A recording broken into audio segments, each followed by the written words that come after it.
What's happening? Not much, man. How are you? I'm good. Um, is it? Wait, let me see. Let me say something again. I just want to hear your mic volume. Yep. Test 1 2 1 2. Okay, that's good. I'm good, man. I'm actually in a really good mood. I just switched to a new gym, and it's like revitalized me internally. What was wrong Like, with the old so the old one that I go to, it's just like a towny gym, right? Like, it was opened by this guy, and I won't go into detail, but I'm not a big fan of who he is as a person or one? what he represents. And he really just put together a pretty shitty gym, if we're being honest, with a pretty shitty environment. Yeah. So now I'm back at a gym that I was at when I lived down in Portland for a while, but I mean, he's taking it to the next level now for at least here in Maine. So it's really exciting to have like a gym that like you're proud of the equipment, the community there, and like you're excited to train. I just haven't had that in such a long time. So yeah. Man, I'll tell you, that's how I felt when I moved down here to Raw. Like, it was obviously the facility itself is, I think, one of the best in the country. And at the time, there were like 8 to 10 Olympia level pros walking around. And it was like, just like fucking go. Every time you walk through that door, you're just ready to go. Um, and not that you need those guys. You don't need pros in your gym for it to be like the environment, right? But those guys basically all left: Martin, Nick, uh, Brett. And this new demographic of people coming to the gym just are killing the atmosphere, man. It's like you walk in there and you see my stories. There's weight on like 30% of the equipment not being used, and there's just like zero gym etiquette, and like it's hard to stay motivated to do that shit. So I completely understand. Yeah. And I talked about my story today. I've always been the type like fucking excuse, right? Like whatever gym I'm at, I'm going to find a way to make my own energy. But that being said, it's been 12, 13 years of this, and like making your own energy eventually just it becomes wearing. And like, Yeah. I've been craving to be around people that just like are in there to fuck shit up, and I finally got that. So I'm like, like tomorrow's legs. And honestly, I haven't had a leg day since last time I trained with Justin Randall down at Olympus that I looked forward to. Like it's felt like a chore. And so I'm like really excited about tomorrow. So it feels good. Yeah. What's up, Chris? Hello. How are you doing? Good. Good. Good. Training's been good. Yeah, I mean, I haven't trained the last 10 days. This is my first That's day right. training in 10 days. So today was a good workout. First day of prep started today. So I'm There excited. you go. Hell yeah. Hell So yeah. 10 days off of deload, or are you sick, or what's up? So 2 weeks ago I was in Ohio. I got like shit sleep. I had to be up at 3 a.m. one day to catch flight, and then 2 a.m. coming back home. So I didn't train Wednesday, Thursday, Friday. I think I trained Saturday once just to do something for sanity, and then I was on a deload week the following week. This past week. Yeah, I missed the deload window before prep, and I hate doing it during prep. So now I'm just like, fuck it, we gotta go. Let it ride. I always like doing it right before prep. Me too. Even when training is like clicking and going really well, I was like, I'm just gonna take this deload because I know I'm just gonna be beating this shit out of myself, as prep goes on. So, One thing that happened that was funny today, and I'm sure you guys get it. You both train at gyms that you have clients. So I have this client. He's been training at the new gym that I go to, and he sends me clips of his training, just like any client does, and he sends me his top sets, and they look pretty good. So I showed up today. I don't think he expected me to be there, and he was training what I'm gonna guess is back, chest, tries, buys. And it was a bunch of supersets. It was a bunch of, there was no cohesiveness or rhyme or reason to what he was doing. And it just in my head, I'm going, because I didn't do his training, right? Like he's got himself in pretty good shape. He likes his program. That's what he told me. I enjoy training this way. He sent me his split, and looked okay, you know, enough for me to be like, well, if you're enjoying this, we're not going to switch anything. Right. That's going to change. I tell you that right now. We are revamping. We are going back to the drawing board, because what I saw today was like no real intensity. And the intensity that I saw, I'm gonna be honest, I think it was put on because I was there. You know, there were some grunts and some screams, and it was like, I don't know.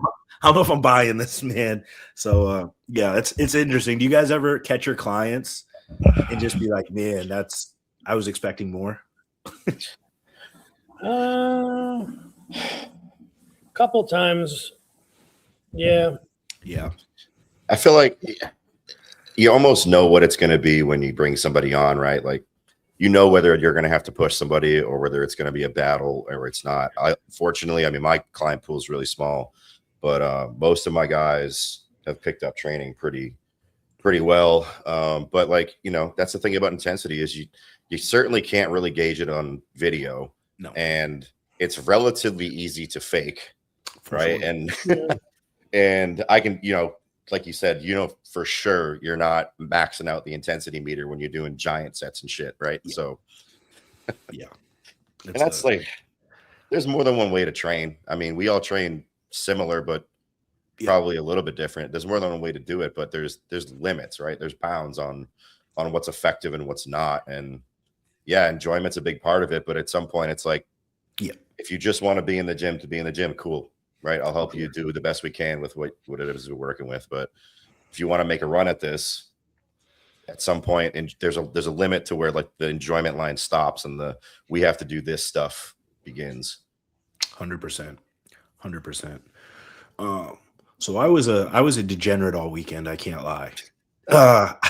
I spent from Friday till Sunday pretty much sitting on my ass watching college basketball. That is all I did this weekend, and I don't feel bad about it. You know, last week was the last week I was training at my old gym, so I really wasn't super motivated to. I took it as a few extra rest days. Is what I did. That's how I'm going to justify it in my head. I mean, you know, we were just talking about a deload. Sometimes that's all it is, man. And there's something to. There are times when you should just slog and push through, and there's other times where taking a couple days, clearing your mental, getting a reset, especially when you're making a change like you're making, makes sense. And to be honest, there are definitely worse times in the year to take a few days off and sit on your couch, right? Yeah, at least you get entertainment. And I'm deep in prep, so like my rest day is like I probably get 500 steps on a rest day. Yeah, you need it, you know. When that, okay. I remember talking to Sean Clarito once, and I remember I was in Texas and I was supposed to train at Destination Dallas one day, and I got there and I'm like Sean's like, "You training today?" And I go, "I don't fucking feel like it." and Sean was telling me, he's like, when I'm in off season, he's like, I'll wake up some days and I'm like, I'm not fucking training. Fuck it. And he just won't go. He's like, if I'm mentally not prepared or I feel like extra soreness that, you know, he just doesn't feel recovered, he's like, I'm not going to do it. I think a lot of pros will do that too, you know, because, you know, Clarita trains very hard. Oh, yeah. You know, so it's one of those things. It's I do that every once in a while in the off season. If like my nervous systems just trashed, I'll wake up one morning. I can tell as soon as I wake up. Yeah. And drink water, and I'm like, nah, I'm relaxing. I'm just chilling with my wife today. You know, it takes time to get there, though, right? The key thing you said was like, not that you have to be a pro to do this, but when I say, you know, in the context of pro, like you had to be doing this for a while to know and like reliably know when to take the day off and when not. And if you're not at that point yet, if you haven't been doing this for like a decade, you should probably just go to the gym. Yeah. For you guys listening. I mean, I've been lifting since 17, serious like bodybuilding style since like 2009. So I've got like 24 years of lifting, you know? So it's like, I know when I'm being like a little bitch. And then I also know when I'm like, everything hurts. I'm taking a rest day. I think maturing in this game too is like, you know, for the longest time, you know, was just hardcore, right? To just push through. Maturing is like realizing that, like, brother, if you miss a day because you feel like shit or things aren't clicking, you know, that's not going to hurt you. It's just, you know, I used to push through all the time, Mike, when I was younger. For sure. I could handle it for a little while, but pushing through too many days, it adds up. And then all of a sudden I just hit a wall and I'm like, fuck. Yep. Oh, And also, you start carrying more tissue, you start moving heavier loads. yeah. You need That's a recipe for injury, right? Like you go in there unprepared or not focused, and not that it should be an excuse, but there are some days you just you're not with it. Yeah. And doing something's better than doing nothing. But at some point, you know yourself better than your coach or whoever's going to tell you you're being a pussy. Like sometimes you just need to take the day off, man. Yep. Have you guys ever had the day where you walk in the gym and hit a first exercise and it's not it and you just leave? I've done it. Yeah. I have. Yeah, me too. Me too. Me too. Actually, I remember one time I trained at Impact, and I don't like their Smith machine there. And once you put like 3 plates on each side, it like fucking sticks, and it feels like when you put 3 plates on, it's like 4 plates and a quarter, And I was just doing it, and my fucking everything, my shoulders hurt, and I did like 1 rep. I'm like, I fucking hate the Smith machine. I just Yeah, for sure. Yeah. For sure. Yeah. Mike, how's your prep going? You look good. It's good, man. I mean, I can't complain. I mean, there are worse problems to have than like being ready early, right? Because I think really reasonably, and we were hoping there was something sooner, but there isn't because I'm 212. But now it's at the point it's like I'm 8 weeks out, but it's like being 2 weeks out for 8 weeks. Like, fuck, Right. like, this is now it's a drag. And I'm somebody who prefers like nice linear preps, right? Like I would much prefer to just go from, my 235, 240 to my 212 or whatever it is before we weigh in or start manipulating stuff. But that's not the way this prep's going. We got lean mega early. So now it's like every single week I'm having these crazy high days, which is nice to be able to eat, right? To be able to go out with my family and have dinner once a week and for as long as that lasts, and kind of have a bit of a free for all for a day to refuel. But that's its own mental load too, because it's not like it's a change in mindset, right? It's just not. I just prefer the linear stuff. So it's always a new challenge, right? If there's anything to take away from this conversation, it's like there's no 2 preps that are the same. And never. People to understand that, like, just because you and your coach figured it out one time doesn't mean you got it figured out the next time. Doesn't mean that it's going to be the same process. It always changes. So 100%. Got to be willing to take what comes. That is a fact. A question that I had last week that I wanted to go over this week. Not everybody's on yet, but we'll start because I think there's some stuff we can discuss. Chris doesn't like this topic because he doesn't watch bodybuilding media. I've been watching a lot of it more lately just because we've been talking about it on Ron Harris's podcast that I've been on quite a few times. Yeah. So that was actually one of the last topics we talked about was like, is bodybuilding media too mean or something like that? So I've been following a little bit and just swearing at it usually. Well, I didn't mean as much like news outlets. I meant the question last week that I said, like, as far as what you've ingested over the years, whether that's bodybuilding movies, prep vlogs, whatever, what are some of your favorite, most memorable, whether it's vlogs, movies, content, bodybuilding wise, that like just stick out in your head that you really resonated with you? Was it you talking with Ken? Because I'm pretty sure it was you and Ken talking about it. And I couldn't agree more, man. I mean, from when I started bodybuilding, the Kai Green Overkill and Redemption video series were like, that stuff is what got me into this. And I don't know that there's been as honest of a look into like what it looks like that deep into a prep since that was made, because I feel like media all now is, there's obviously the negative side of it because we all know negativity gets way more clicks, but social media is kind of like glamorized all this, right? And made it seem like it's just one big fucking rainbow and unicorns party to get to the stage. And like if you watch Overkill and Redemption, like you can see Kai's hurting, right? And like they don't hide anything from you. And to see a pro of his level stumble and be challenged, and like you said, like leave the gym, and then the relationship with him and Oscar, like that, I think was the pinnacle of bodybuilding media. Yeah, I agree that Overkill for me, same thing. Like Overkill was one of the first things that I remember watching and being like, wow, like do I really want to do this? This seems crazy. Yeah. But man, something about the way he was able to pick up Kai's true like emotion in that movie. Like I remember him in the white, muscle meds, whatever, squatting, and just between sets, like, I mean, the guy looked like he was fighting for his life. He was, like, and I remember being like, man, I want to feel that something. I also want to be able to squat 5 plates at fucking 3 in the morning in Vegas, but like, it was an eye opener for me. Did you guys ever watch was it not Operation Heavyweight? Is it Operation Heavyweight? Justin Operation Heavyweight, I think, with Steve Kuklo and Justin Harris. That documentary they did. I think it's Operation Heavyweight. No, Operation Super Heavy. Project Super Heavy. Yes. Did you guys ever watch that one? It was more like a training documentary when they were. That one's really good. I mean, for anybody who likes, progressive overload training and that, hardcore, old school, put as much weight on your back, move as much as possible, I highly suggest Project Super Heavy. It's good. I used to love watching the videos Muscular Development would put out. There was one that was awesome. It was Rodney Roller and Branch Warren training like chest. Oh, no shit.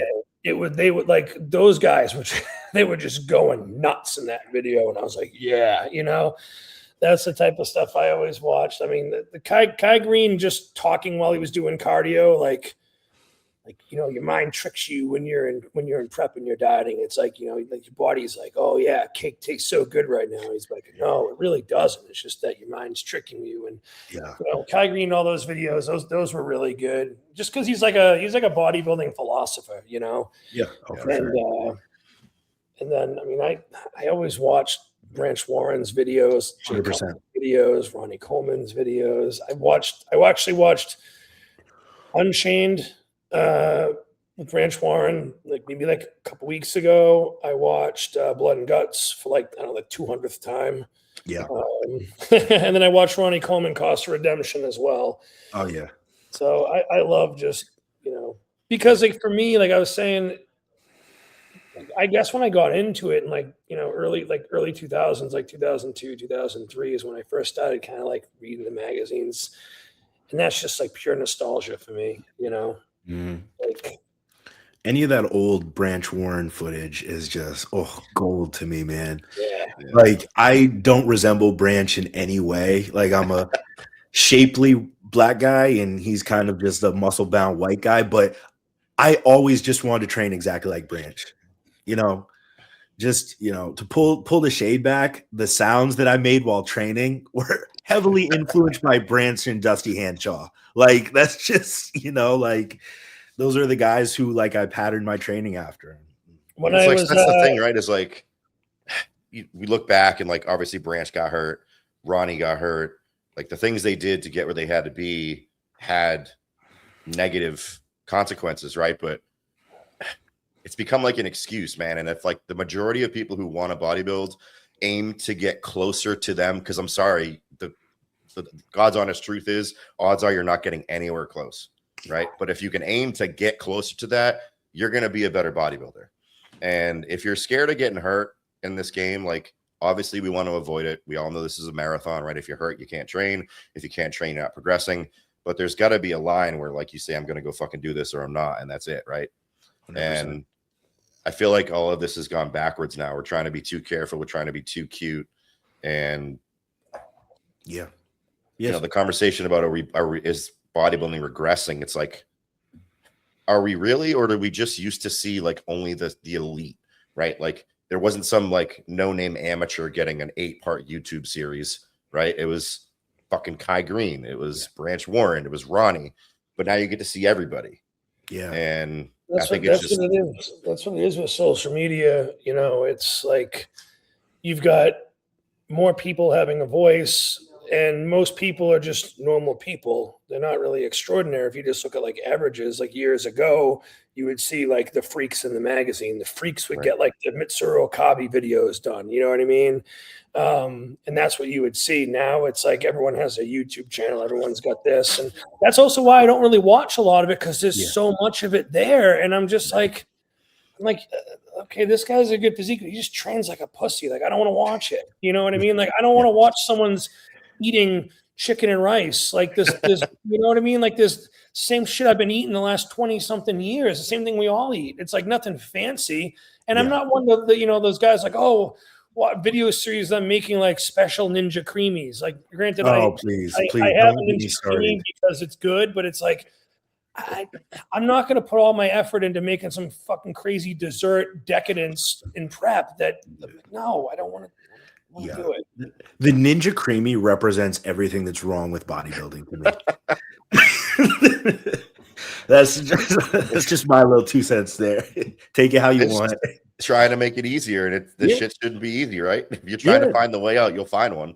Yeah, I got one on last prep, just because like I wanted something just, you know, icy and more volume, right? Yeah.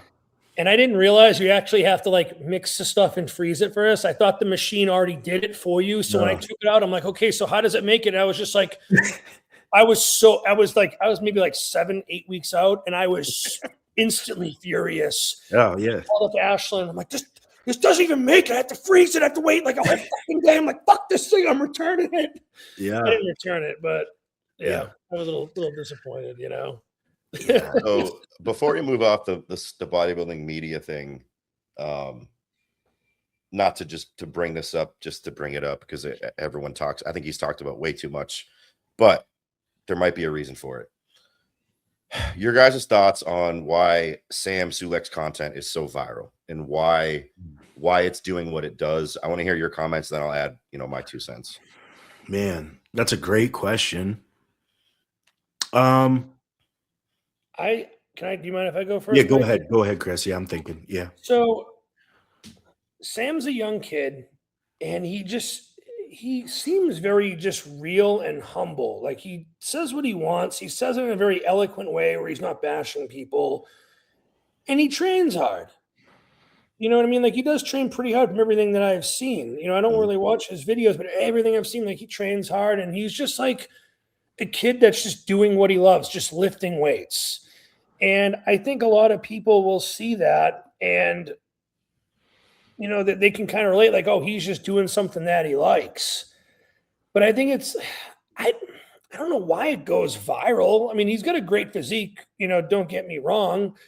And he's a young kid. It's just like, I don't know. I mean, I just think he's a very likable guy, and he always carries himself really well. Like, I've seen him show up in random people's posing videos. Like, he'd just walk by. Like, he seems to give back to everyone in the sport. You know what I mean? He's not a dick. And I think when you have a personality like that, he's just a likable guy. So he's got a crazy following. So people want to capitalize off that marketing with him, you know? I think a couple things. I think he simplified what was being confused for a long time, and that was likable, especially from a younger guy. You know, these science-based lifters, and then all of a sudden you have this dude show up that's just kind of doing the old school shit. He's also extremely relatable for the everyday person, right? Like, he makes the pro level seem attainable, because we watched him from the very basic physique turn into a pro physique, right? Like, and I think in the beginning, the shying away from being part of all this fucking circus that we're in was also very likable. I think now he's getting pulled into it, unfortunately, a little bit. But I think there are a lot of factors that made, I think it's the timing, right? Like, if Sam Sulic started his channel now, do I think it would take off the same? I don't. No. I think it was a perfect storm of what he came around in, like, COVID times, 2020-ish. Yes, yeah. You know, I think these kids were sitting at home, and all of a sudden this, you know, floppy haired guy appears on YouTube slanging and banging weights and saying, I drink a gallon of milk and eat ice cream and I train hard as fuck. Like, and look at my physique. and people are like, that's dope, let me do that. Yeah, I don't know. I think it's a lot of factors. But yeah, I don't think there's one thing that pinpoints it. What do you think? It's a lot of great points, and I agree with pretty much all of that. The reason I brought it up is one of the things I think about it is that his content is so far from overproduced, right? It is raw. It is just a camera set up, watching him train. He talks to you between sets, and then he goes back and does another one, and that's it, right? And we talked about Overkill and Redemption, and like the old Jay Cutler videos where it wasn't like these crazy camera angles and this super fancy shit like on gimbals and fucking drones. It was that camera just followed those guys around the gym, and if they had something to say, they said it to you, and they went back and did their work. And I'm not like, I don't want to say I'm not a Sam fan, but I'm like Chris, I don't consume much bodybuilding media because I live it, and to be honest, like sometimes enough's enough. But the thing I saw when I saw his content, I was like, that reminds me of what it used to be, right? Yep. It was just one dude with a camera following one dude in the gym around. You just watched him train, or you watched him cook a meal, or you watched him live life at home, and that was it. And that was the content. And there wasn't like this glamorized, like crazy aura put onto what is essentially us just doing the same shit every single day for fucking months on end. Like, yeah, I'm sorry, like from the outside in, on a real look at this stuff, it's not glamorous, right? We're going to eat 6 times a day. It's going to be the same meals at the same time every single day. We're going to do the same workout on the same day every single week. How much glitz and glamour can you really add to it? And Sam just like didn't do that shit, right? Yeah. It was just him in the gym.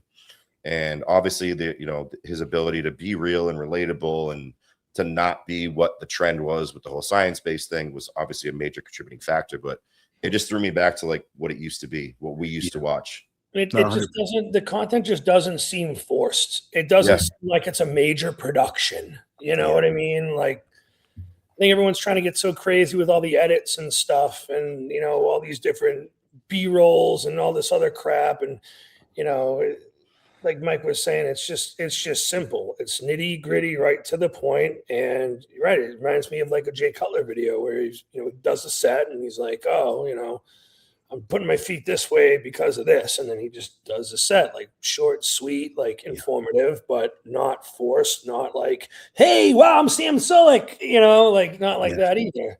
Yeah. Do you guys think, and I don't think it's going to hurt him extremely either way, but do you think turning pro and competing in the pro leagues, getting these sponsorships helps or hurts Sam? I've thought about it weirdly a couple times, honestly. I mean, it might hurt him down the line if he can't live up to that hype, because you know how the internet is, it's ruthless. Yeah. But I mean, as far as what he's been doing, it's just like he's lifting weights, he's making a career out of it. He's got sponsorships, he's got all of his fans and following and stuff like that. I mean, he's doing well. Yeah. The only way I see it's a downside is if they keep hyping him up and then, comparing him to all these other Olympians and stuff like that and side-by-side photos, and he doesn't, meet expectations. I honestly just hope that his mental health is always very, very good, and he doesn't slip into that place like some other people have over the years. Yeah, he strikes me as someone who's really grounded, because he doesn't like, this isn't all he has, right? I think that's, if you're listening to this and like you're young getting into this, I think that's huge, right? Because we all want to dive in and just be like, I'm a bodybuilder, that's all I do. But man, this shit can leave you tomorrow in a multitude of ways. And if this is all you have, even if it's all you have for your whole life, right? Even if you do this for your whole career, only having this is like being locked in a room with no key, right? Like, it's all you get to consume, it's all you get to contribute to, it's all you get to worry about all day. And I'm pretty sure Sam's an engineer. So he's, if he's still doing it, he has something to fall back on. And he hasn't seemed to buy into the crazy shit that's being said about him, right? I mean, we had a discussion in the group chat about the comparisons of was it Tuttle's guy, right? Like the media is doing this to people, right? It's not Sam going out and saying like posting a picture of himself next to an Olympian, right? He's not doing that stuff. It's the media. And you just hope that people don't buy into that shit, because man, that, like Chris says, that'll drag you down if that's all you see. For sure. I only asked because the other day I saw he's sponsored by a peptide company now, I Yeah. think, and I saw the commercial. I don't know what you want to AI call it. real thing. The AI reel of him going into battle and something landed on his leg and he grabs Yeah. the BBC and I just went in my head. I went, I don't know if that's from what I know. That doesn't seem like Sam. And it, you No. know, it's. I mean, hey, I'm not saying don't get your money. By all means, I'll never pocket watch anybody. Get your money, get what you're worth. But yeah, I don't know his persona. It just didn't match what the Sam Sulic brand has been, in my opinion. And I was just like, Yeah. you know, I don't, I don't know. Is it a good thing? Is it a bad thing? I guess only time will tell. Yeah, you're not the only one to mention that either, because I'm in a Discord and group chats, and whatever, and it's when that released around the Arnold, we were all like, "What the fuck is that?" Yeah, yeah. Like, oh my goodness, That I was don't. also when, like, when Martin was with, I think, Rise, he was making all those videos. He's like, hey, check it out. I'm going to go shop and spend $50 and tell you to get the best, whatever. You know what I mean? Like, I'm like, oh man, that's just not Martin. Like, Martin just trains fucking hard and intense and heavy. Like, I used to watch him train with Keon and stuff all the time. Like, that was good. Yeah, That was good content. You know what I mean? I just think when some people are like, oh, hey, like, like, I do stuff like that because I'm naturally a goofball. mhm. Like, that's just part of my personality. Like, I'm working on an idea for a video, which is going to be freaking hilarious when I do it. We're coming out of my comfort zone for that one. But I mean, like, that's what I'll do. Like, I'll get an idea and I'm like, oh, I'm just going to try something out and do it. But it has nothing to do Yeah, with bodybuilding. It's nothing to do with bodybuilding, Right. But like, that's the stuff so many people are just like, they get sponsored with the company. Then like the company is kind of directing them or steering them in the direction they want them to go. And I think that's when athletes lose a little bit, because now it's like, you're this person here, the company is dragging you this way, and now you want to make sure you meet your contract demands and stuff like that. And you're like, okay. yeah, for sure. Yeah, I think I say this like I got a bunch of supplement offers, but I'm like, like in my mind, being signed to a supplement company would be difficult for me because I'm not a social media guy. Like this is as much social media as I get. Like I love doing the podcast. A commercial at the beginning of it is about like I'm not the post story, regular post 3 times a week. Like, and that's not because like I'm too good for it. It's just that like for whatever reason to me that seems disingenuous for who I am. Yeah. Um, and I don't know, like the people who do follow me, I have a very small following, but the people who do follow me know me for Mike. I'm into fishing. Every now and then I'll post some bodybuilding updates. I post my fucking dog a lot, trips that I go on, but I'm not this is my pre-workout. Like I'm smashing this pre-workout today and then going to go kill. It's just not really who I am. And I personally wish I was more like that because I think, could I progress myself further in this bodybuilding thing? Possibly if I wasn't so fucking stubborn about it. But at the same time, like, I guess my dream for bodybuilding has always been bodybuild under my terms, whether I ever win a show or don't. Like I've always liked the idea of being able to financially back my own bodybuilding. And if, the right contract ever came along that met the stipulations that I personally needed, that might happen. But yeah, I want to bodybuild on my terms in my way and enjoy it in the fashion that I like. So I think guys out there, first off, supplement contracts are hard to fucking come by these days. A real supplement Yeah. contract, And they're right? not they're not lucrative, man. Like it's They're not. not like they used to be. No. Which, because the landscape's changed. We don't sell anymore, right? It's the influencers that sell, and everything's based on sales. So you guys like thinking you're going to go pro, get a contract, and buy your mansion and your Ferrari. Like it doesn't work that way. Most of us never get a single contract, and they're just and this goes for all of bodybuilding, and it's not a knock because things change. Like the industry has to develop. It has to change. It can't stay static. But it's not athlete centric anymore, right? The shows aren't athlete centric. The contracts aren't athlete centric.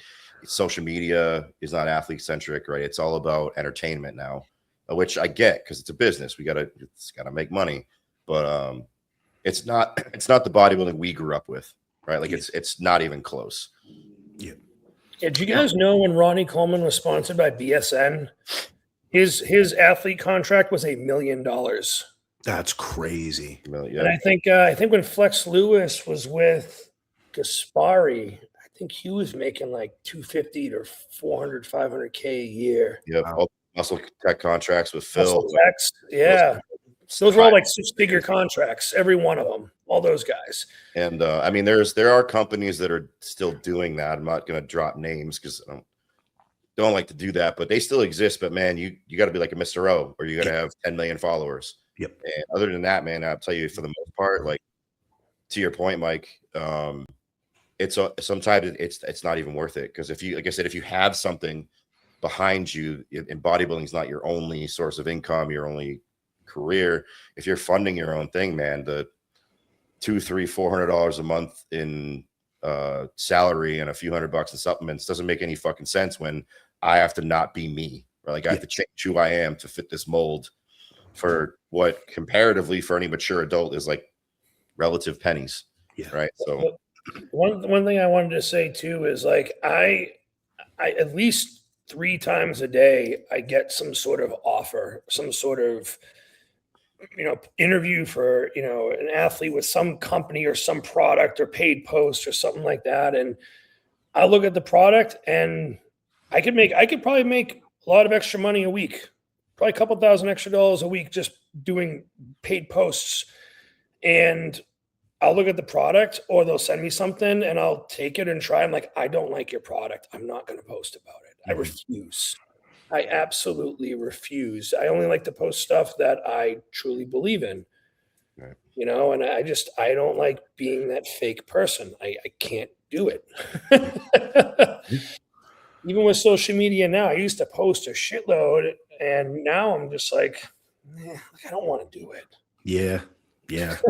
It's like, I don't want to. I'm tired. I've been doing it since like 2012 when I first got on Instagram. I've grown my account. Like, I tell people all the time, if it wasn't for, coaching and bodybuilding and this, I would be off social media. Yeah, I wouldn't have an online presence. Agreed. I just don't care for it much. The sending memes and stuff, even that's getting old, and I'm a fucking scrolling meme guy. Like that's my shit. But yeah. Did you guys kind of getting off topic here? Did you guys see that the little clip from Ronnie Coleman? I forget what he was doing an interview, and he was like, everybody always thought I was eating French fries, but what I was really doing was just taking potatoes, slicing them up, put a little salt on them, a little bit of oil, put them in the oven for about 30-40 minutes, pull them out.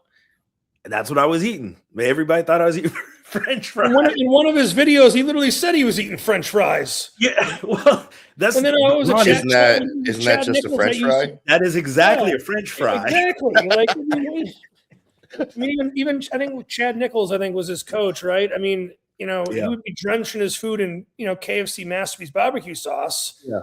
But like Chad went in an interview and he was like, those calories and carbs in the barbecue sauce was factored into his plan. Oh, yeah. Everything was fat. People were like, oh yeah, he's just squirting the bottle all over the place. And it's like, no, man, that was factored in. Well, I tell people that all the time, man. It's like, listen, if you don't want most of prep to really suck, slowly introduce some tasty stuff into your off-season food and then hold on to it for a while, right? Like use full sugar ketchup, use some real dressing, use some real barbecue sauce, so that when you start prep, you're not pulling just the good stuff, right? Like not only does it keep your food tasting good, but then when you're like 4 to 6 weeks out, you could say, okay, now it's time to pull this. You lose a bunch of easy calories, right? And you only got to put up with it for a few weeks and everything gets easier. I'm glad you said that, Mike, because that's something that I've always, I think before, like even ever talking to anybody or having that discussion, that's something I always did. It's like, okay, I'm in the off season. Let me make things taste good. Like these are calories. I'm not throwing a bunch of added extra fats in. I'm throwing some carb sugars. And once I get into prep, then we have something to pull from that's not even my food, you know, like, and like you said, you would be surprised at the drop you get just from pulling shitty condiments, you know, it's a real thing. 100%. Yeah, but yeah, Chris, it wasn't barbecue sauce that he was using. It was just molasses and a little bit of sugar and a little bit of vinegar, and he'd mix it up, and then he just squirt, you know. I love Ronnie. I love Ronnie. He's the best, dude. Yeah. I remember when I met him many years later after I'd already squatted 800 pounds. I remember I showed him. He was like, "Ooh, that's a squat." He's like, I wish I did mine for another 2 reps. Yeah. You know, it was pretty cool. I was like, yeah, man. I watched you do this back in like 2003, and I was like, I want to do that one day. Mm-hmm. That's my favorite thing about Ronnie, man. It's like, you talk about how, you know, how he's in a wheelchair, he's had all these surgeries, and the only thing he'll tell you, what is his regret? That he didn't squat 800 for 2 more reps. 100%. I know. Yeah. Like, most people can't fathom that mindset, but like, it doesn't matter what the effort is. It doesn't matter if it's bodybuilding or anything else. Like, if you want to be a killer, that's what it's got to be, man. 100%. Yeah. That's a different mindset. It's a mindset most people can't have. Yeah. So I thought the Arnold UK was this past weekend because I'm an idiot. Nate came on and was like, "No, bro, it's next weekend." So you guys want to do some? It's not that many guys in the show, is it? For open? Don't they always limit it? Yeah, I think so. I don't even have Instagram open. I'm looking it up right now. Okay. Oh shit! I think it's Andrew's doing it. Martin's doing it. Luke, what up? Yo, tell me about while Mike's looking this up. Tell me about your fishing expedition. Your first, bro. I caught one the first fucking cast I had. I didn't touch a fish the rest of the time. Really? Yeah, and I didn't, bro. He made me hold that motherfucker. Fuck that. Fuck that, bro. That's a slimy ass creature. I'm not built for fishing, bro. Yeah, well, do you remember what that fish was called? What was it called, Mike? I don't fucking remember. Fuck. What were we? What was it? It was I'm not used to the fishing we did. I'm used to deep sea. I don't remember any of those species of fish. You fishing for? You weren't snook. You weren't catching snook. Snook. It was snook. Yeah, it was snook. Okay. Yeah. I'm jealous. Isn't that the bad guy from the Star Wars movie? Snoke. No, Snoke. I think. All right. 2026 lineup: Andrew, Martin, Brandon Curry, Akeem, Hassan, Mo Foda, Blessing, Patrick Moore, and Abu Kanate. I don't know who that is. Okay. That's that black dude that did Detroit.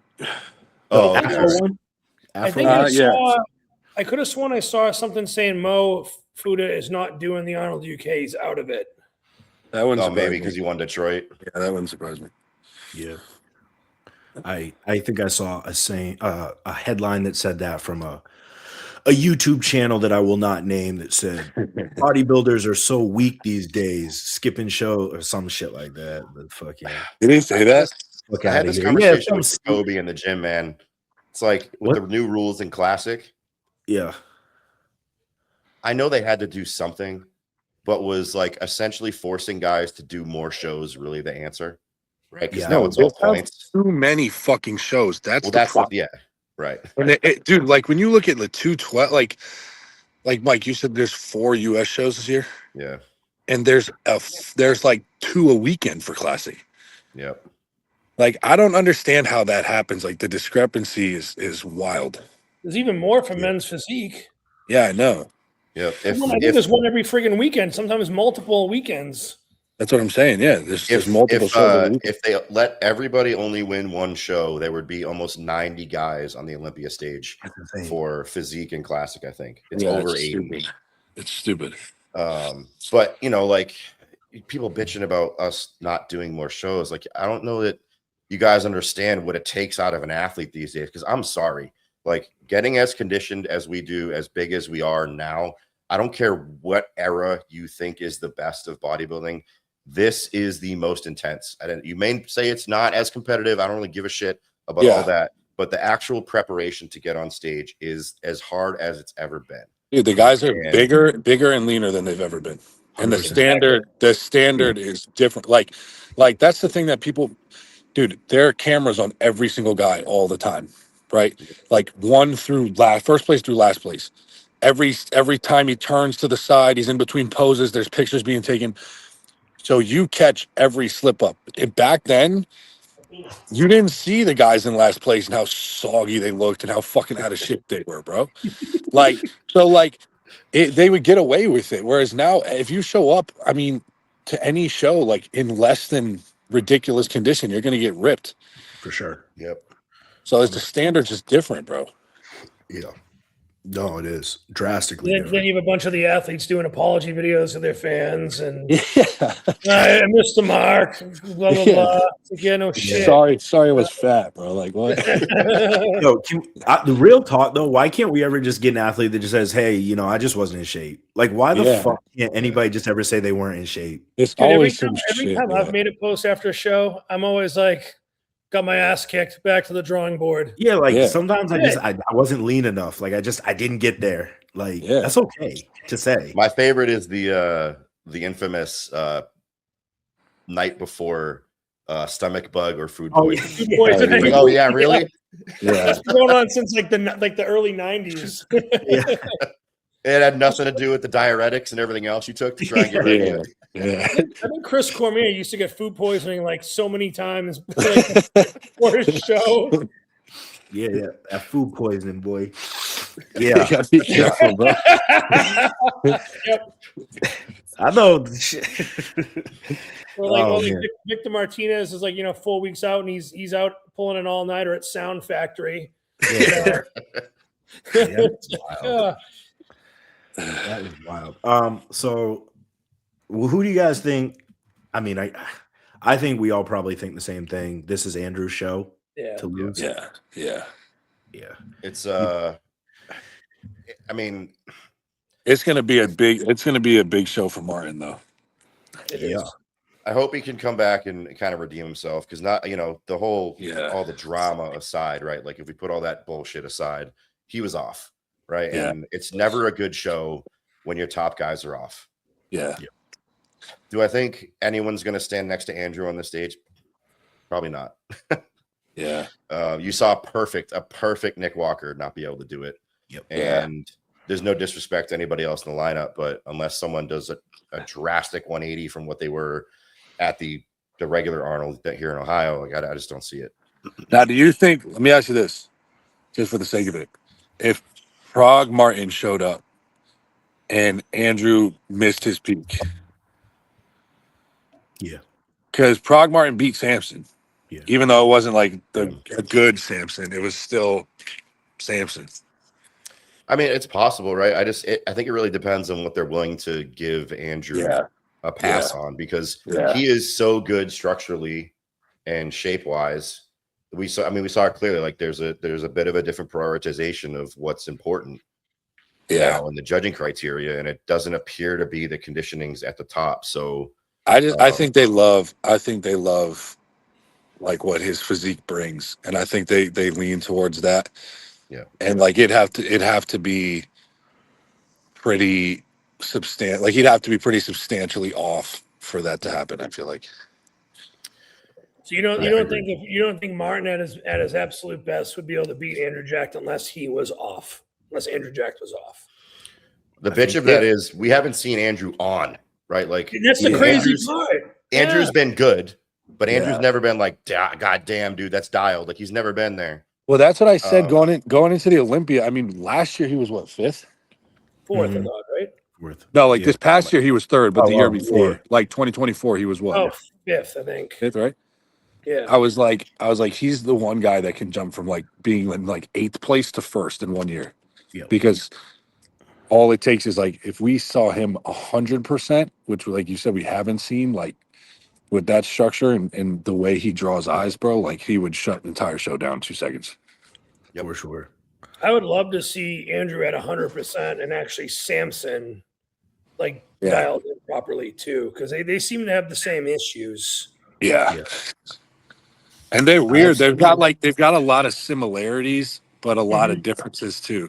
Yeah. Like they're taller guys. They have big structures. They're pretty, but like I feel like Andrew's a lot more like angular. Samson's a lot like rounder. Yeah. They both can't really get like in crispy shape. Yeah. So it's like it's interesting. I The do difference there prefer for me is go ahead, Mike. No, I was just gonna say I do prefer Samson's posing ability. I think he's much more aesthetically pleasing, getting into pretty much every pose. Yeah. Andrew's just kind of like, let me just fucking muscle through you. Yeah. Like, honestly, like that seems to be his whole approach to bodybuilding. Yeah. Which, like he's just good enough to do it, man. And like that's the fucking reality of bodybuilding is you're gonna do everything you can in your power to be the best you can be. And some dude who fucks around on the weekends is gonna come in and smash, right? Yeah. Not that Andrew fucks around the weekends, but I mean, I think we can all agree we've seen much more disciplined, regimented bodybuilders do way worse than he's doing, right? It's even shit like when he won the Arnold and he wins $750,000. He's even like, yeah, that ain't shit. I'm like, bro, that was wild. I'm like, literally, fuck you, bro. I was like, give me $1,000. I'm happy, bro. Please. Isn't he like highly educated with a great career too? I think he owns some sort of engineering something. He runs something. Yeah. Like he makes a lot of money in his career and he still has that going on. Yeah. To be the best in the world at bodybuilding just because you can, like you're just like, Dude, it's effortless, bro. It's effortless. Like that's where you really see like some of these kids that walk in the gym think they can be like classic physique Mr. Olympia after like 3 months. It's like that's where you really see like genetics at a certain point where there's nothing you can do, bro. That dude looks at a dumbbell and puts on 20 pounds of muscle. For sure. He doesn't even need to pick it up. And he's just jacked. Yeah. He gets gains by like facilitated diffusion. Yeah. Exactly. He just breathes the air of a gym and he's like, Man, must be nice. Yeah, right. Fucking must be nice because I'm here eating like 7,000 calories a day, I'm like a fucking psychopath. And I check these update pictures, and I'm like, "Yo, what the fuck?" I'll be lucky to sniff a second call out. Like, I know, bro. Fuck my life. I took pictures today after my workout, and I'm like not smiling in any of the pictures because I'm just looking. I'm like, I'm trained 10 days. I'm fucking deflated. I look like shit. Flat. Sucks. Everything sucks. Yeah. I've been pretty much natty mode the last 10 weeks. I'm like, God damn it. Did you start prep officially, Chris? Today, yeah. Today, right? Yeah. I send my check-ins tomorrow, so I'm sure I'll get an updated plan and everything, but it started, like prep started today. How many weeks till North Americans from now? I think it's 25 or 24 and a half or whatever. But you say you're doing Patriot Cup first, right? That's the one I want to do. He does. My coach Jacoby does want me to do that, but I'm so busy. I'm so busy with work now. I'm not traveling to New York and New Jersey to do work. So I'm going to travel to Connecticut. That's like the yeah. Time to fuck off. My traveling schedule is just so much more intense this year than it has been in a while. Yeah, a bit more territory, but a lot of ground to cover, and I don't like Pittsburgh, but I'll be there. Respect though, Doug. That's your city. Yeah. Fuck Pittsburgh, bro. It's not my favorite city. I'm gonna be honest. I've been in and out of Pittsburgh a few times. I don't mind Pittsburgh. Really? People are really nice there. I mean, the people are fine. Yeah, but I'm good on the city. I mean, it's not like there's some spots that's like nice, and then there's other spots that looks like a fucking turf war went off around the neighborhood. Yeah. Respect. Well, I mean, in Pittsburgh. We've got shows in Detroit, Chicago, and True.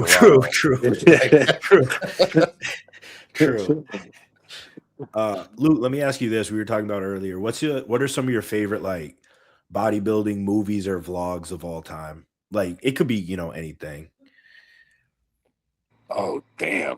Movies? How many other than like Pumping Iron? Or like YouTubes or it could be. Series. Like what do I watch? Yeah. Or like just what are some of your favorites that like stuck out in your head from like, your time bodybuilding? Did you guys ever watch? I used to always watch all the Battle for the Olympia stuff. Yeah, for sure. Like that was what I used to always watch, especially when I was prepping for like my first few shows. Like I would cardio, everything. I'm always watching that shit. I don't know. Now everything's podcasts, and I'm tired. I don't watch vlogs. Like I know what people eat and how they train. Like I don't need to see that. Luke, that was exactly what I said. I mean, I don't watch the vlogs either. I don't care. Like, Yeah, did you guys I not- remember like my first prep. I remember my first prep. Regan was prepping for, it might have been his pro debut, and it was like the same timeline as me. Yeah. And I remember I'd watch a lot of his vlogs when I was like doing cardio and shit. But that was when that was like 2017 or something like that. Yeah. Like that was like, it was like not everyone was doing it. And I was also so young and fresh that I didn't really know the sport or what people did. So, but like, I don't need to see a motherfucker eat chicken and rice. I don't care. Did you guys ever watch Nick Walker's like North Americans prep videos? That was I fucking love that series. Like I thought that was dope. I didn't watch it. No. Yeah. I watched a couple just because I talked to Nick, so I'm like, yeah, I'll do that. I used to watch a lot of like Jose Raymond stuff too. Yeah. Matt Porter had a series about North Americans too, and I watched that motherfucker like a lot. He used to put out good shit. I used to watch his videos. Yeah. I'll tell you what though, once like prep starts to get progressed a little bit more, when I do my like fasted cardio, I will watch so many of like the Machiavelli videos and like the Zaxby videos, and like I'll just create like oh yeah, I watch those all the time. Yeah, He's got nothing to say. He has nothing to say, right? It's just like here's a fucking highlight reel with some motivation in it. No commentary, no politics, no drama, no bullshit. Just here it is. Enjoy. Yeah, and like no one fucking does that anymore, man. There's a spear tip at the end of every single social media post now, and it's like you can't just like leave it alone. Everyone's got to be hunting for controversy and clicks, and it's getting so old. I don't even consume this stuff anymore. Like I've severely limited the amount of even bodybuilders that I follow on Instagram because like you said, Luke, it's the same shit. We're all doing the same shit. Yeah, I don't need to see it. Right? Yeah. I feel like I'd win if Machiavelli ever took like all my training clips and some shit and put it together. Bro, I'm not gonna lie. I probably watch that motherfucker daily. Oh yeah, for sure. Yeah, boy. Like I always thought that shit would be so cool. Like I want Mike Condell. I actually watch all your training videos though. Yeah, I watch Mike's stuff. My 30-second clips on Instagram. Yeah, I will watch every one. I usually comment and like them too, but I mean, I watch all your training because I just like how you train. Yeah, I appreciate it. Yeah, you're one of the few. Although actually, Luke, I watch all your stuff too. Appreciate that, bro. I crossed 5,000 followers this week, guys. 5,000? Yeah. Yeah. Mike, you don't have more followers than that? You guys lift heavy and you're strong as hell. And like I lift very similar. So I just like watching like-minded people, that are actually just like pushing heavy weight. Like, I'm the same way. All the other training content is like all this minutia bullshit. It's like, is some of that useful? Is the angle of your hand and like underhand or overhand and this machine versus that machine? Is some of that useful? Sure. But like at the end of the day, man, just fucking go in there, train until you can't, and then leave. Yeah. Right? And that's all I really hope people get from my videos is like, you got to just go do the shit. Right. Yeah. And you're going to, if you just go do it. And last week, that's what we were telling that breakthrough. Yeah. There's been a lot of trended videos I've been seeing lately where it's like kids that have been lifting for maybe like 1 or 2 years that, 150, 100, they're under 200 pounds. And they're doing like equipment reviews in every gym that they go to. Oh, and my I'm just God. like, oh my fucking Christ. Like, oh my God. Do a barbell, dude, people have been getting big on the most basic shit for all of humanity. And now you're going to have a suboptimal back session because this machine moves the wrong way. Like, get the fuck out of here. Yeah. Right? Drop anyone who's big into a gym and we're going to be just fine. You're breaking up, Luke. You're going to have to log back on. Yeah. Luke, you're like glitching in the Matrix right now. You sound like 56K dial up, bro.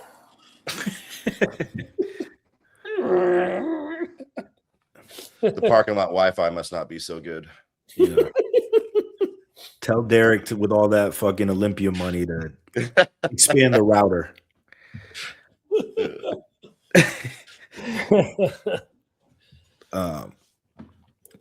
I don't. I'll see if His he's face coming. is terrifying See right if he's now. coming back on. Yeah, he looks like oh shit, it went away. Oh, I'll screen grab that one. That's what I'll use as a thumbnail.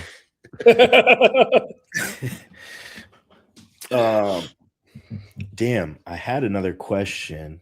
Well, so we were on the Arnold there for a second. We Oh, really yeah, didn't yeah, talk yeah. about it much. True. I mean, I honestly at this point don't even think who's going to win is the real story, because it's kind of, not that it's decided, but we all have pretty strong opinions about what's going to happen. But this is like, it seems to me for the first time in a while that the Arnold is like in two tiers. Like, I don't remember the Arnold ever being like, first call out is like way the fuck up here, and then second call out is like down here. But seems to be the way the Ohio one was. And this roster is basically just Ohio plus or minus a couple guys. I don't know, man. Where is everybody? It's a good question. That's a good question. They're waiting for Tampa and Texas. Watch. Oh yeah, I mean that run at Tampa, Atlanta, Texas. Texas, yeah. You could be like 30 competitors each show. It's going to be stupid. I don't know, man. The schedule is rough this year, especially with the Olympia up in September. Yeah, there's going to be some good guys that are probably not getting a qualification. About it, bro. Yeah, like who the hell made the schedule this year?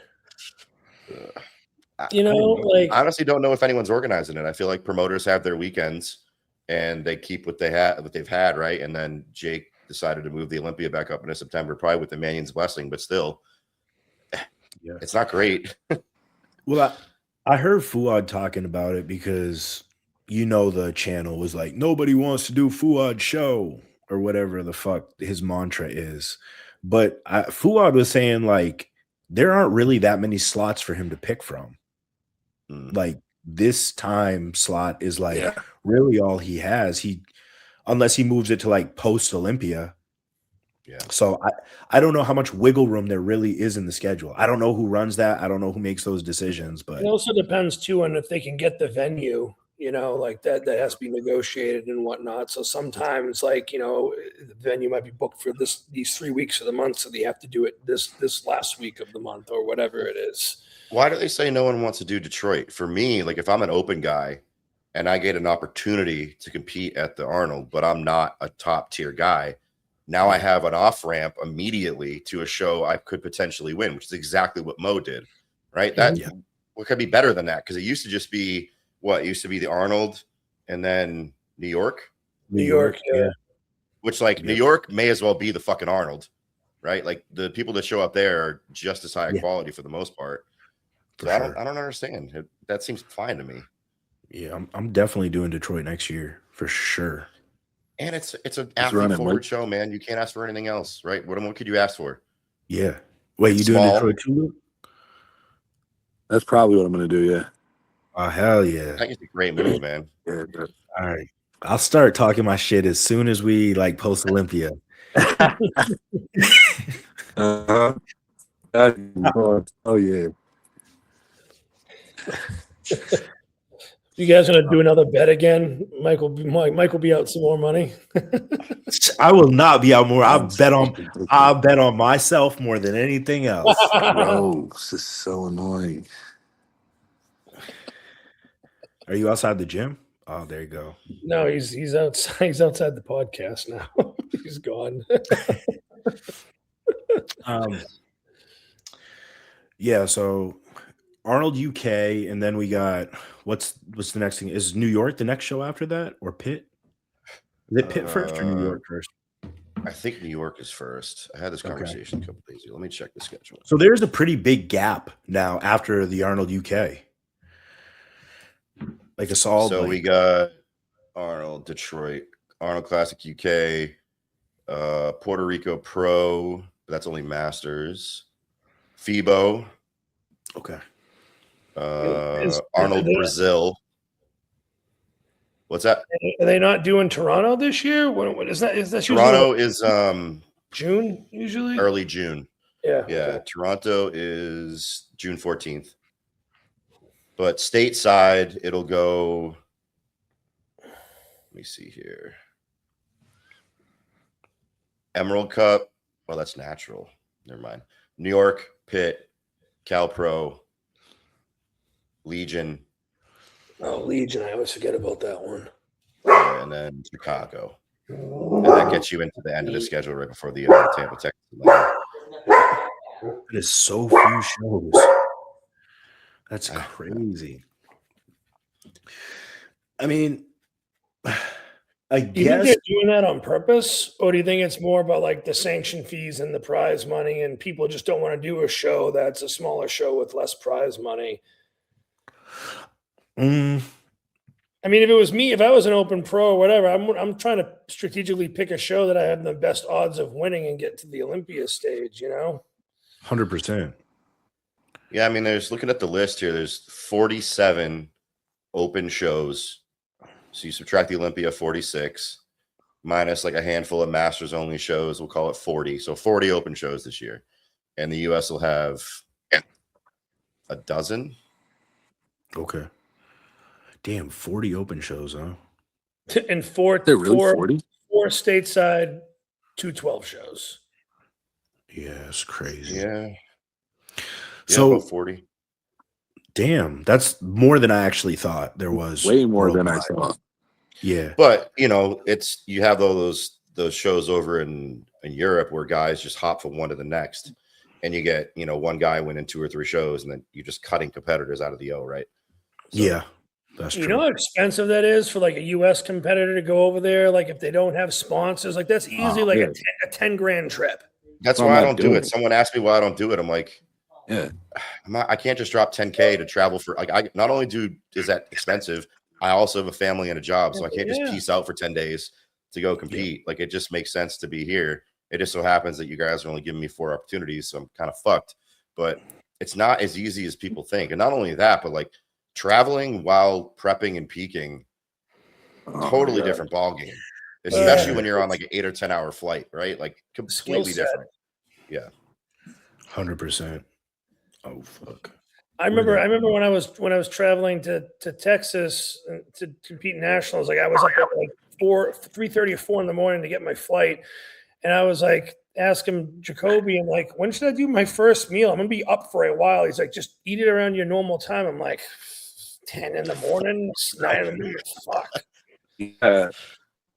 On top of that, too, for me, the last few years I traveled. Bro. It's motherfucking Decepticon. Fuck my gay ass phone, bro. Fuck this gay ass phone. Luke's got auto tune on right now. Gonna drop a new mix single here.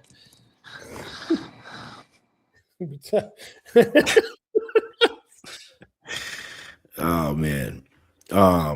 Production value is tanking right now, Luke. Come on, man. Yeah, I know. Oh shit. I can't find the question. I had another question. You know what the problem is it's in my DMs from somebody somewhere, and I am just not gonna fucking groom through them right now to try and find what it was, which is unfortunate because I remember it being a good question and me being like, I'd like to talk about that. You write this shit down on like a pen and paper, bro. I should. Pen and paper is so underrated. Chris. Just screenshot it and send it to the group. Yeah, right. That's what I think we all start doing that. Just screenshot anything you get for the podcast and send it, because I'm terrible with this stuff, dude. Like people will send me videos for training critiques. I'm like, and I'm working, so I look at them like, yeah, man, I'll get to it, and I fucking never get to it. Yep, for sure. Okay, Mike Condell, for like the younger kids getting into bodybuilding, what do you think is like some of the biggest mistakes you see these younger kids making now? Every single fucking thing these young kids are currently saying right now. Like, if you are between the ages of like 14 and 24, don't listen to anybody your age. Not a single one, right? Nobody. I remember, and you guys are probably the same, when you got into this, you were looking up. It was like, hey, guy that's 100 pounds heavier than me, what should I do? Right? And not only that, but you kind of had to earn that. Like someone had to see you like busting ass, like doing good work to come help you. And now it's the other way around. It's you weigh 160 pounds. You're going to tell me I'm doing it wrong. And then not only that, but you're going to lead hundreds of other people astray because you're good at making reels on Instagram. right? And this is it's nothing to do with the quality of the information you're presenting people. And the crazy thing, I was gonna say the crazy thing is too is some of those videos that they make is just rage bait. It's not real, and then you have kids doing this shit in the gym. The fucking 2 seatbelts holding a banana with a fucking mouth guard and like, dude. It's wild. It's wild out here. It's like they all got dropped off at the gym on the short bus. Yeah, yeah. I hate, but if we're being serious, right? To be serious with your question, there's like this crazy fascination with optimal, right? Which, like, I get it. If you're gonna do something, do it right. But like, there's no one way to do this. And if you don't enjoy, like the conversation we had earlier about training, if you don't enjoy it, you're probably not going to do it well. If you even do it consistently at all, find something you like and just do it. Like, dial that shit up to 11, right? Yeah. And it doesn't matter, even if it's mostly wrong, you're still going to get some results. And throw on some body weight, make some changes, do it again, hire a fucking coach instead of listening on Instagram. I don't know. There's a lot of ways to go about this, but do something, right? Like, just get moving. And the thing about these younger kids too that have never lifted before, they get into the gym, like they could literally do everything in the gym wrong if they're training hard and they're going to grow because it's a new stimulus. Yeah. Yep. You know, like they're going to get those like virgin muscle gains, you know, right off the rip.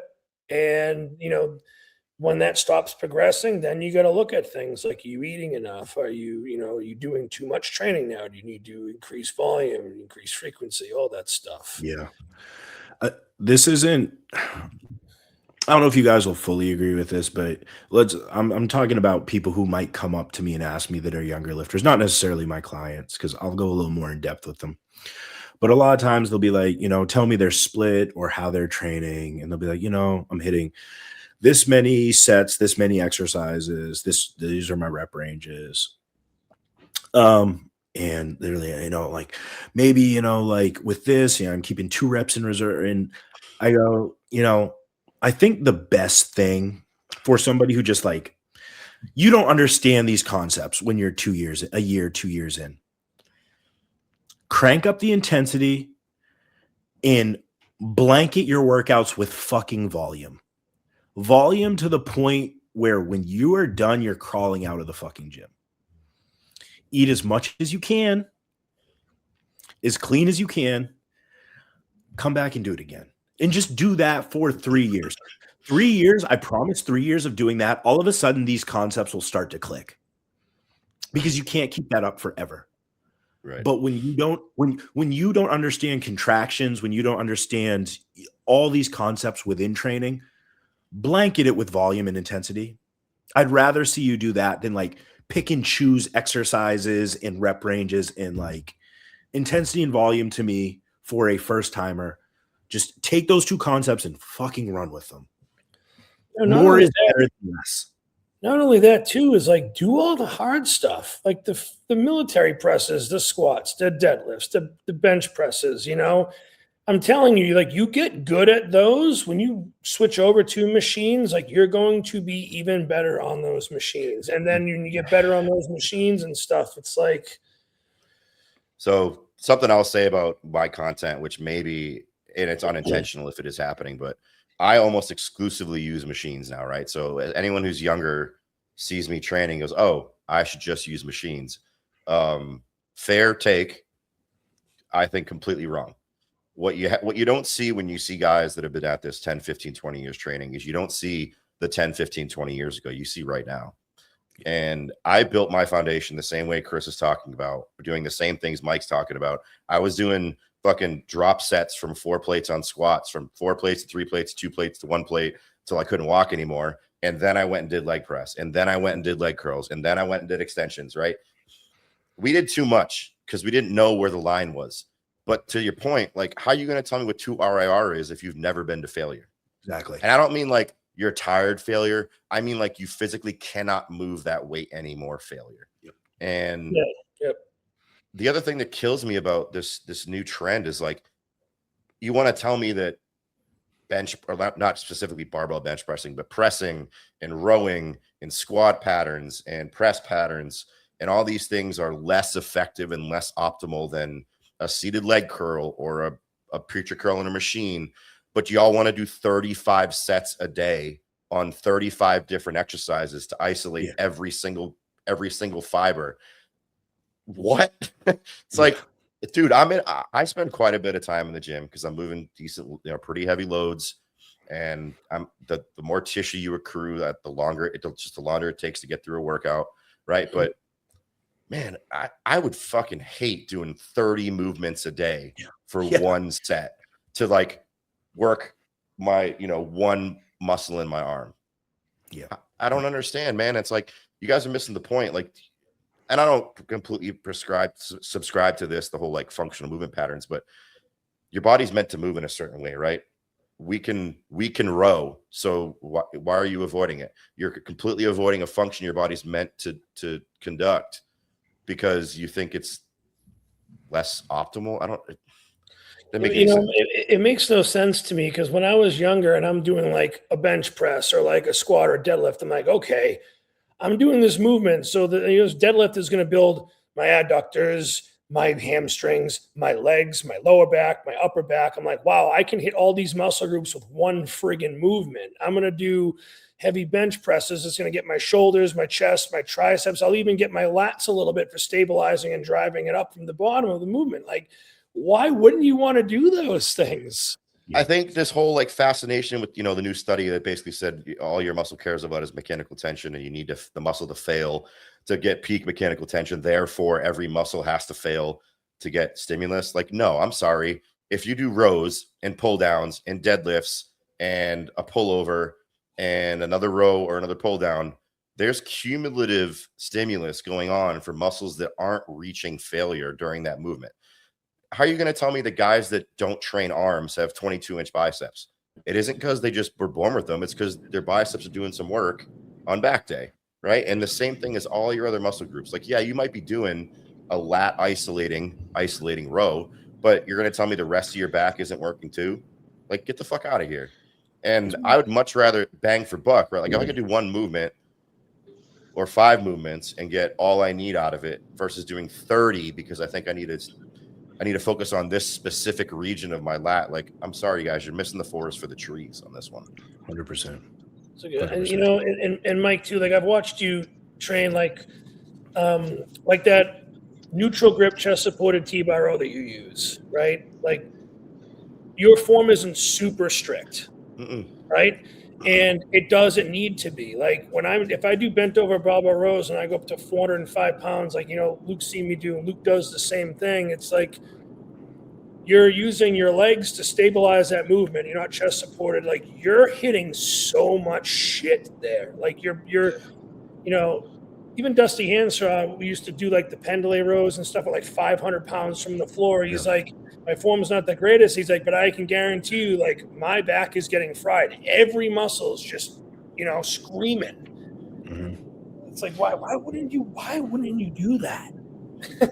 Well, that's another thing too. Like even the guys that are good pros, and you guys probably know who I'm talking about when I say it, but like the emphasis on like pure pretty training, I think is holding people back. You're not going to tell me that my T-bar row where I lift my chest off the pad a little bit is less effective than your perfect half the load pristine reps. And I know that because I keep fucking growing and a lot of you guys don't, right? Mm-hmm. And how are you going to tell me you're going to isolate one muscle in a group as complex as your back? Not doing it, right? You're not going to isolate your quad on a squat or a press. Yeah, it's just not happening, right? So you want to talk about like training biceps or something, sure, but people forget that the human body was not put together to work together, bro. I just said the same thing, man. It's like common sense. Like one thing does not work by itself, and the rest of the body just turns off. It's just not. That's what these kids think happens, but it's not. It doesn't make any sense. Yeah. The other thing too is these kids thinking they're like, oh, like I'll do this isolation pec movement. I'm going to stimulate 100% of my pec fibers. That doesn't happen. That does not happen. Like it is impossible for anyone to stimulate 100% of their fibers. You're going to have the people I was Yeah, gonna say like, you'll I have was- people that stimulate more fibers than others. Those are those people that are probably not going to benefit well from higher frequency training. You know, if they're getting more fibers than the average person, let's say someone's doing, acquiring 40% fibers in their quads versus someone that's only doing 20%, that person that is acquiring 40% fibers in the legs, like, they're going to need to rest longer than someone who's 20%. I mean, this is actually some science-based shit that nobody talks about. But The real science-based shit, not the stuff your arm in a fucking Yeah. foam roll and hold a banana. Yeah, exactly. Like, are we I gonna think. It's even stuff Go ahead, like Lou. like when me and Mike were training the other weekend, like he likes to do like a single arm like cable pullover, right? And like that's a lat isolation movement, I guess you could call it, right? But like I asked him if he gets a lot of tricep in it because the lat and the tricep share a function of shoulder extension. So like even when you're quote unquote isolating a muscle, Yeah. there's never one thing working solely ever. Right? You can bias parts of the body, but like it's Right. never going to be one thing only working and everything else is just dormant. Like that's just not how the body works. 100%. No, I don't know why you'd shy away from it either, right? Like, Yeah. do I think that my pullovers are stimulating my triceps to grow? In that specific case, probably not. But like, Right. is my heavy ass T-bar row giving my biceps a stimulus? Like, fuck yeah, it is. And why would I not want that? Now I can do less bicep work, right? Yeah. So it's all ass backwards, man. I mean, shit, even people doing leg presses when they're gripping the handles, like, their pecs get work. I've seen people tear pecs gripping a leg press while they're doing a leg press. I've seen them tear a pec. Who was it? Biceps, same thing. Who was it? Vaughn, both biceps in a quad on the leg press. Terrible. I think another problem is, I think when we were all coming up, one of the factors that like mattered most to me, and I'm sure to you guys, is I wanted to be strong as fuck, right? Like, no matter what the movement was, deadlifts, even when I was natty, right? Like, I wanted to be stronger than guys who I knew that were on gear. Like, I wanted to pull as much weight as possible. I wanted to squat as much as possible. I wanted to press as much as possible. If you're getting strong, like strong, you are fucking growing. You are stimulating growth. And I don't think the emphasis on strength is there like it used to be. I don't think being strong is as cool as it once was. Dude, no, you know where it is emphasized? These kids are so fucking weird. It's not emphasized like it was for us, like squat, bench, deadlift, or like compound lifts. It's emphasized on like gym pinned one arm lateral raises. Like these kids will like stack the lateral raise with like 3 plates pinned to it for 3 reps. And then do half a shoulder ROM. press. Yeah, half the ROM, and then they'll shoulder press 50-pound dumbbells. Yeah. It's like retarded. Yeah, you got it backwards, guys. You know, the other thing that too shoulder is like press, shoulder press them 150s. Like, work up to them 150s like, on shoulder press.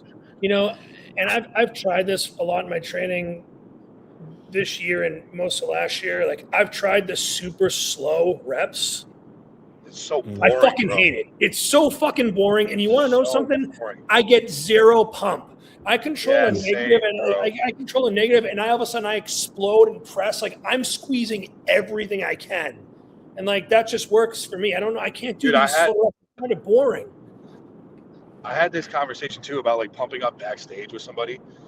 I was like, it sucks because I get my actual best pumps from like heavy weight, like lower rep, I have like a hard time heavyweight pumping up sets. backstage too. So do I. I don't do well with bands, and like I don't really ever get a pump from that shit. I don't know. That's just me, but like I don't get a pump from like really slow isolated bullshit. I get pumped from like ripping weight.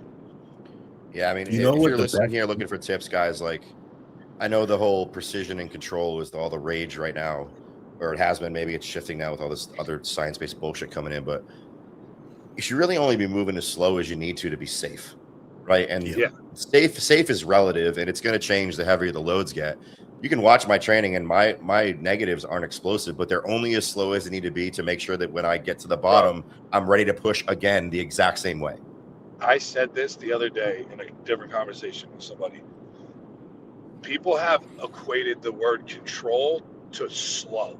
right? Yep. Right. Control is not slow. Control is just, in my opinion, is at any point throughout the range of motion, you should be able to stop your rep, right? Yep. Like Yep. the weight should never be taking you. Like you control the weight, you own the weight throughout the entire range of motion. That doesn't mean move at a fucking snail's pace. You don't need to have a 5-second negative. That doesn't prove you're controlling the weight. You're just honestly, you're probably losing total reps from that set because you're wasting so much energy controlling your fucking negative. You could probably, if you weren't going so fucking slow, you'd probably get 3 or 4 more reps in your set. So that's my mindset. I would if I do a weight that I can do 12 times. yeah, But if I do it slow, I'm only getting like 7 or 8. I would rather do the 12 reps because here I am. I'm at 2 repetitions. You're moving. It's more poundage moved. It's more mechanical tension. It's everything that you need to build muscle. Like there's a time and a place for slower negatives and blah blah blah blah. But like that's not what really builds tissue. And it's like I said before, it doesn't prove control just because you're training really fucking slow. It's retarded to me. You know, on the other half of that too, we talked, Luke and I, we were talking to one of Condemn's younger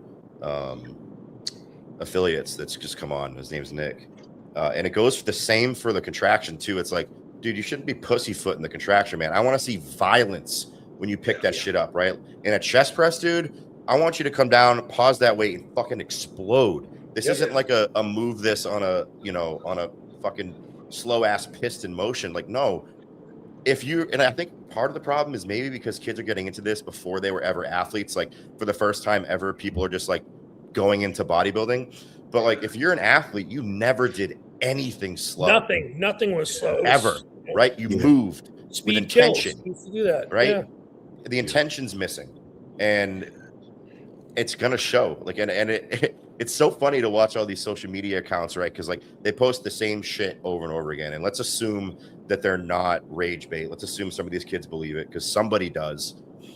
The comments are all the same. It's like, okay, but like you're not getting bigger, so what the fuck are you doing?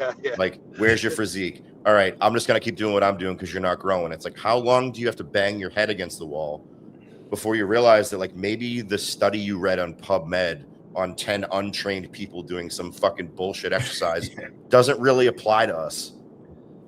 Yeah. I think it's because go ahead, Chris. I was gonna say I wanted to say 2 quick things.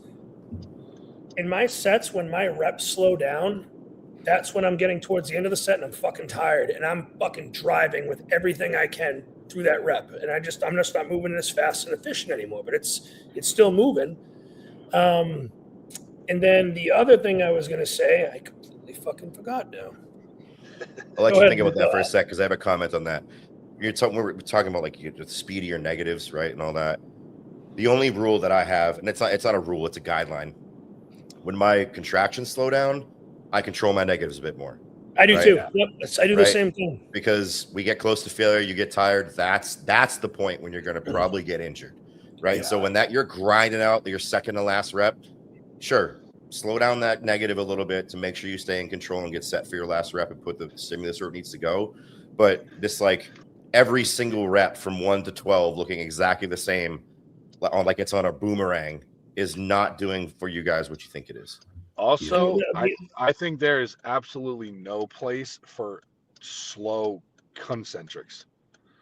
I think that's retarded. Like some people like do like temp like 3 seconds on the way down, pause, and then like a 3-second contraction. I'm like, that's retarded. That doesn't make any sense. That's literally just wasting energy. Yeah, the other thing I was gonna say I remembered was like, and also too, like when you're progressing in weight and like you're getting stronger, there is going to come a time where you go into new uncharted grounds where your form is not going to be super pretty as you're getting used to heavier loads. And as you progress and you get more efficient at moving that new weight, then your form, starts to get a little bit better. You have better control over the weight. But then when you increase the weight again, you get into new uncharted territory. Yeah, your form's going to break down. And that's not a bad thing because you need to progress. If you're like a form police or whatever, and like you stick with super strict form all the time, like you're going to be shortchanging yourself. You're not going to progress as much. Yeah. Thanks. The other thing I think it's missing too, people aren't considering, especially with the science-based crowd doing all this like limited ROM hand and a roller type shit. It's like, let's assume for a second that is optimal for hypertrophy, right? let's assume that's a given. Is it optimal for everything else your body's meant to do? Because like you guys all know, if you don't access a range of motion regularly, you fucking lose it. Right. And then when you have to get there for whatever reason, maybe you fucking slipped in the tub, or maybe you lost control of a rep and you have to go there, then what happens? Torn muscle. Yeah. Odds are you're getting hurt. Right. So like, even if it is optimal, is it the best thing for you? I'm going to bet no. Right. And that saying it's optimal is a huge jump. Yeah, that's the same reason you don't static stretch before you train too. Like the same thing. It's also the reason why I don't take baths. These kids, bro, they just don't. They have the physiques. Their physiques looks like a bag of fucking milk. So like, they got nothing to pride themselves on and nothing to post about. So they try to go that route as if like that has any sort of weight or value. And it just doesn't. It's just people are so impatient, and they're always trying to find something that makes them stand out when they don't have the physique to back it. So the bottom line is all this shit is it's so, bro, like I said this to that same kid, Nick, and I say this all the time. This is not a sport or a game or a hobby for smart people, bro. It's not. Like, fucking bang your head against the wall with heavyweight, eat a lot of chicken breast, and take testosterone. I promise you in 10 years you'll be big. Yeah, that's a fact. I promise you. Don't even think that much. It's really that simple. If you're not recovering, either eat more food or take more gear or sleep more. Like, one of those three things. Lift more weight, you'll be fucking fine. Like, dude, that's the other part. I don't remember ever thinking, man, I'm overtraining when I was like 22. No, not even one. I got asked that. I got asked that on a Q&A on my story the other night. Like, oh, do you think more people overtrain I saw that. or whatever? I was like, nobody overtrains. I was like, it's so hard to actually overtrain, especially the way I see you guys training. Like, everyone's doing RIR and deloads. It's like, bro, I don't even do deloads. Like, if I feel like I'm like maybe pushing a little bit, I'll just pull back like my total session volume by a set or two or whatever. Take a few days off, something simple. Yeah, maybe take an extra day off, whatever. But like, yo, I want to see you guys try to give yourself rad though. Try. Yeah. You won't be able to. I promise you don't train hard enough to even be able to. Luke, like, I actually gave myself rhabdo once. Yes, it's a little bit different because you squat like 750 pounds for reps, so that's a little different. These kids train like fucking vaginas, bro, and like they're talking about like 3 to 4 days a week, like with all this. I'm like, dude, stop. People forget. I have a question for you guys. It has nothing to do with like the training, but this is something I've been seeing up here in all the gyms, and it's blowing my mind. I'll go into the gym. There'll be dudes in there wearing like booty shorts and crop tops, and I'll see them having. I'll see them having eyeliner on. Yeah, I'll see them they'll have eyeliner on. Like, they'll walk in, they'll be like divas. They'll say, "Howdy, everybody," like flex their abs in the mirror, and then they'll go and do their lift. Meanwhile, the women are showing up, oversized shirts, baggy hoodies, sweatpants, no makeup on, hair mess with the hood on. They just come in, don't say a fucking word to anyone, and they're just training balls out. I've been saying this for a couple of years now, guys. The ladies are out training you. Facts. That's facts. They are for sure. Like, sure. I haven't talked to one girl that's like worried about training science-based optimally or overtraining their glutes. No, they go in and fucking hammer it like 3 days a week. And guess what? They all got huge asses now. Yeah. Imagine that. Not only that, like, like there's a bunch of Jacoby's clients, like like Haley's one of them. Like, she's just in there like ripping 405 for fucking reps off the floor. Yeah, I was just with her. Like some of those girls are doing glute bridges on the Smith machine. They got the thing maxed out, 6-7 plates on there. Yeah. It's not complicated, guys. Overtraining. Especially for the women, like look at Haley, look at Meg, look at Brianni, look at Hunter. How are they all getting huge? They're doing the same fucking shit that we do, right? Yep. So like, it's not complicated. Yep. Facts. I mean, even when Ashlyn was like, still doing women's physique when she was 175 pounds, she was pressing 100-pound dumbbells for reps, like the legend shoulder press 3 1/4, just reps on that, and like the dudes are just like looking like, what the hell am I doing wrong? I just It's need you guys, simple. all the guys listening, to understand there are girls whose weight starts with a 2 now. Yep. Okay. And you're Yup. being put to fucking shame. Yeah. Even You ain't a Meg- lady if you ain't 180. Meg Scooby know? Prep, right? Yeah. she's She's Meg's like, 230. She weighs like the same as I do. Bro. Insane. She's a big bitch. Yeah. Yeah. Like this, Yeah. like you're doing an interview. I'm like, fucking Christ. Yeah. Crazy. It's I mean, I like it. It's awesome. It's just so Yeah. cool that they're all just like everyone's just training so hard. You know what I it's mean? the It's same like, shit, and it works for everybody, right? Like the whole like, you got to train the way a female should train. No, we all get the same goddamn muscle. It all grows the same exact fucking way. Maybe there's some nuance based on the difficulties women have versus men, but like at the end of the day, it's just muscle, and it works the same for everybody. And you guys trying to reinvent this fucking wheel are going to end up with a square. I promise you. Yeah. Last question of the night. If you were in a standard bathtub taking a bath, a little bubble bath, you think you could get out of that by yourself? Oh fuck no, bro. I can would get out of probably bathtubs with ease. nah, dude. I can't even get out of bed, bro. Yeah. I can't, bro. It's like a battle. Like it's a bat. Like, bro, nah. Because I already know when I kick my heel under, my hamstring's probably gonna cramp. Yeah. Or I'm fucking swiping out and busting my ass. That's, I would need to install like a handle on the wall. Yeah. That's the only way. Bro, Well, I'm I'll telling send you. I'll send y'all a video when I'm in the tub with my Epsom salt baths before New York. You can see. Yeah. Yeah, show me the form, bro. Yo, last time I had to call Shay in to lift my ass out. She had to like reach down and give me one of these. Yo, Dude, shit. I just lay in it, and then I just like. I mean, granted, my bathtub here is the one that I do have in my other bathroom. Like, it's not your standard bathtub; it's a little bit bigger and it's deeper. But I kind of do like the whole like grab the side, like roll out, and, roll like, your ass in the and air, then just stand put up. your It's a ass in good- the air. Yeah. So you guys, All these right. are the issues. Yeah. See, I How have do a you move around problem at rolling 250? over with my ass sticking out of the water. That Feel just real gay, right? does- Feel real gay. yeah. Feels real Bro, you're vulnerable already tonight. taking a bath. Like, what are you talking Yeah, about? seriously, with 290 pounds taking a bath, splishy splash over here. You That was a know. little bubble bath, bro. I know wrong with that. Yeah, look, Actually, that's I all want to say bubbles. it was maybe last year or 2 years ago, where the curved part is on the bath. I got soap in my eyes, and obviously the ground was slippery, and I put my foot on the curved part. Dude, I just went forward, ate shit. I ripped the whole shower curtain off. That's scary, bro. Like, fuck, That's scary. you Oh, know. I would have, Yeah. I would have been scared. Like I broke something or some shit. Yo, Yeah. Dude, I was thinking about that. I haven't fallen in a while.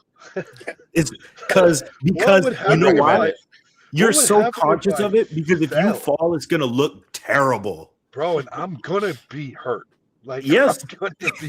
I'm not just gonna be able to bounce back up. Like, I'm gonna be on the ground, like, like, bro, like, I'm not getting up for 5 minutes, and something's broken. Yeah. Checking If I yourself. put my hand back, yeah, bro, something. That would be You two still live up in the cold too, so Yeah. got it coming. yeah, that even worse. Yeah. You gotta watch for ice and shit, bro. I For ate real. shit. I ate shit early this year on ice. Walking in the woods, Yeah. there was a little bit of snow on the ground. Didn't realize it was solid ice. I did the whole like shuffle on it, and then legs came up. I just went right down, right on my back. One of Bro, my I'll slip buddies on like broke wet his- pavement sometimes. Yeah. Like, oh, there goes my adductor. Fucking deal. For It's gone. sure. Yo. Yeah, This shit's scary too because have you ever slipped a little just enough to like move something really quick and you just tweak You and you just go, feel oh it. my god, it was almost over. Like Woo. yeah, happens all the time. yeah. Yep. All right, fellas, it's late. I mean, it's early for Luke. He's about to be up till like 3. like 2 a.m. bro. All right, He's fellas. probably got like 3 more meals or some shit like Yeah, I that. do got 3 meals left. Yep. Yeah, that's crazy. Luke eats so much food. It's just Yeah, it's mind-boggling how much he eats. It sucks. All right, guys, appreciate All y'all. right, fellas. It was good to See you, see all man. you guys as always. Yes, sir. All right. See y'all Have a boys good next one. time. Have a great Love, man. night. Yeah. Peace. Take care, guys.